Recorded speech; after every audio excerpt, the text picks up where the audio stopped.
karena masjid itu, kalau kita gagal mengkader anak-anak kecil, ya, maka kita tidak ada generasi, Pak. Pak, mohon maaf ini, saya tidak menyindir yang tua-tua. Pak, kalau soft-soft pertama diisi kakek-kakek 60 tahun, nenek-nenek kayak ini, nenek-nenek semua kayaknya depan ini, ibu-ibu nih. Ada mi cucu tak semua toh? Ini depan-depan ini kayak ada semua mi cucunya ini, nenek. Iya. Usia-usianya mama aku ini. Iya. Mama aku sudah punya 4 cucu, 6 cucu. Iya. Jadi kayaknya ibu-ibu yang pakai baju pink semua ini ada mi cucu semua. 5 mi. Ah, cocok mi. Nah, itu coba lihat. Yang paling depan duduknya yang punya cucu. Coba. Itu memang fitrah manusiawi, Bapak Ibu sekalian. Jadi kalau masjid soft pertamanya, Pak, diisi orang-orang usia 50-60 tahun, itu berarti orang itu sudah sadar, sudah mengerti, itu biasa. Yang hebat kalau soft pertama yang isi anak-anak muda 17 tahun, 20 tahun, 20, itu hebat. Berarti masjidnya mampu mengkader anak-anak mudanya. Allahu Akbar. Iya. Insya Allah. Tapi dengan keteladanan orang-orang yang sudah tua, itu tentu lebih hebat lagi kalau kemudian dalam soft itu ada anak muda dan ada orang tua. Nah, menarik Bapak Ibu sekalian tentang Isra dan Mi'raj. Karena dalam Isra dan Mi'raj, ayat pertama dalam surah Al-Isra, Allah sebut 2 masjid. Lagi-lagi masjid. Diperjalankan Nabi dari Masjidil Haram ilal Masjidil Aqsa. 2 masjid, Pak. Lagi-lagi masjid. Mau nerima perintah sholat berawal dari masjid. Turun setelah perintah sholat berawal di masjid. Mana masjidnya? Masjid Nabawi. Ya.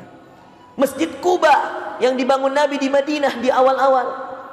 Jadi unik. Kehidupan Nabi tidak pernah jauh dari masjid, Bapak Ibu sekalian.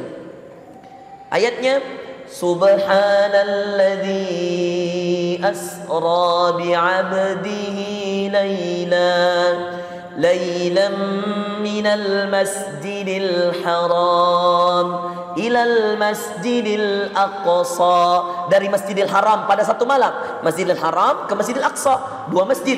Dari Masjidil Aqsa naik ke atas. Makanya 2 inilah yang kita namakan kiblatain, 2 kiblat. Kenapa? Karena setelah menerima perintah sholat, jangan salah, pertama sekali Nabi sholat itu menghadap Masjidil Aqsa. Jadi Palestina itu, Bapak Ibu sekalian, wajib kita bela. Kenapa? Karena alasan pertamanya adalah kiblat pertama kita di situ. Barulah kemudian Nabi setelah beberapa tahun diperintahkan menghadap Masjidil Haram, Ka'bah. Jadi jangan salah Bapak Ibu. Mana kiblat pertama, Ustadz? Kiblat pertama adalah Masjidil Aqsa. Di mana, Ustadz? Di Palestina. Mana kiblat yang kedua? Kiblat yang kedua Masjidil Haram. Di mana, Ustadz? Di Mekah. Jadi jangan salah Bapak Ibu sekalian. Iya. Nah, lagi-lagi tentang ayat Isra dan Mi'raj, Nabi menyebutkan 2 masjid. Menandakan bahwa hidup orang gak boleh jauh dari masjid, Pak. Ini anak muda dengar.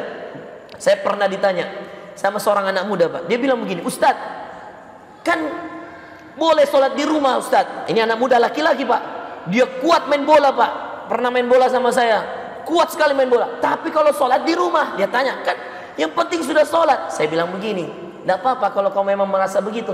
Tapi ingat deh, pernah Umar bin Khattab waktu jadi khalifah, ketika dia tahu ada anak muda, dia sehari-hari bermain-main di luar, sehari-hari dia ikut dalam berbagai kegiatan anak muda. Lalu kemudian Umar bin Khattab tahu dia sholat di rumah. Apa dia bilang? Umar, kalau maghrib ini, kalau sholat setelah ini, kamu masih sholat di rumahmu, saya bakar rumahmu.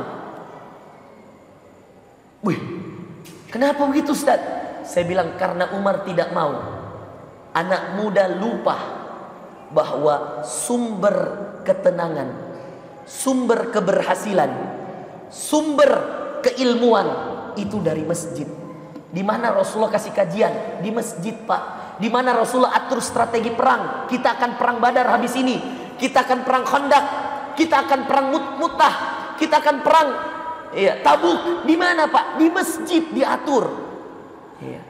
Bahkan Ketika itu istri-istri Nabi SAW bersama para istri-istrinya para sahabat, itu semua diarahkan di masjid. Siapa yang siapkan makanan? Saya ya Rasulullah. Siapa yang siapkan obat-obatan? Saya, ibu-ibunya. Di masjid. Lalu anak muda ini bilang, kalau begitu nanti Ustaz, tua-tua Pak. Saya bilang, siapa yang jamin kau akan tua? Siapa tahu kau mati muda?